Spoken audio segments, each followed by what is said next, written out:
I'm Dan Raviv in Washington. Government budgets are a big issue at the federal and state levels. Let's turn to a former Congressman, Joe DioGuardi of New York. You're author of a book called Unaccountable Congress. It doesn't add up.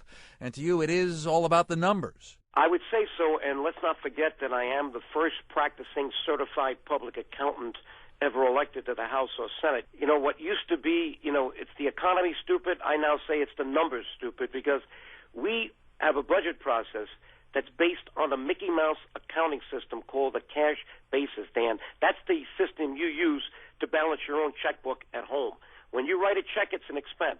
That's not the right way for the SEC and for real, what they call generally accepted accounting principles. When you get a bill, it's supposed to be an expense.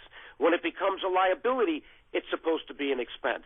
And the problem today, Dan, is we have too many that are off the budget, off the books, and we still don't know the real deficit and the real national debt. So politicians can use any numbers they want. They control the numbers, the budget process, and even the accounting process. Is there any chance, Mr. DioGuardi, that something healthy is going on? Whether it's Mr. Obama's budget, and he acknowledges there have to be cuts in spending, Republicans calling for even greater cuts, and kind of a mood in the country that we can't go on spending in an unaccountable way. Is there something good going on?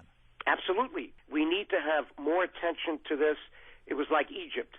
Until the people hit the streets and got serious about their condition, it took 30 years. All of a sudden now people are paying attention. But we should have dealt with this from the days when I was in Congress in 1985 to 89.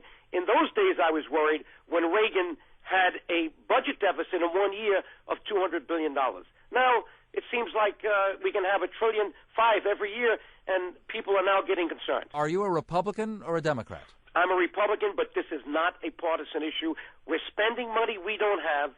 We're borrowing from countries like China that don't share our values, that we don't trust. It used to be Japan 15, 20 years ago, and we're putting the American dream in jeopardy. At least Congress is confronting the budget issue. Obviously, they have to. It's part of their duties.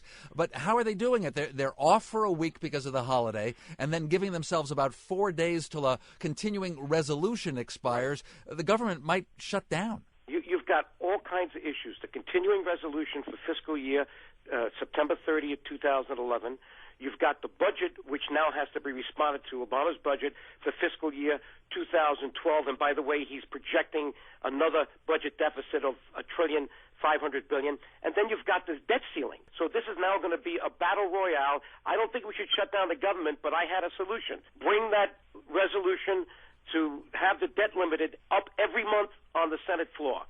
A senator can do that. One senator can stop government on personal privilege and say, it's got to come up every month. You need $100 billion this month. Tell us what you need it for. By the way, why are we having this big discussion now?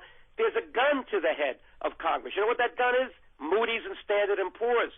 Because they're saying if you keep spending like this, if you keep adding these trillion-dollar deficits, we're not going to give you your AAA bond rating. And they're warning the states that they're going to now add unfunded pension liabilities, which you don't find on the books too easily, to your bonded debt to determine your rating. So now it's become real. It's no longer abstract. This is not accounting 101 in college.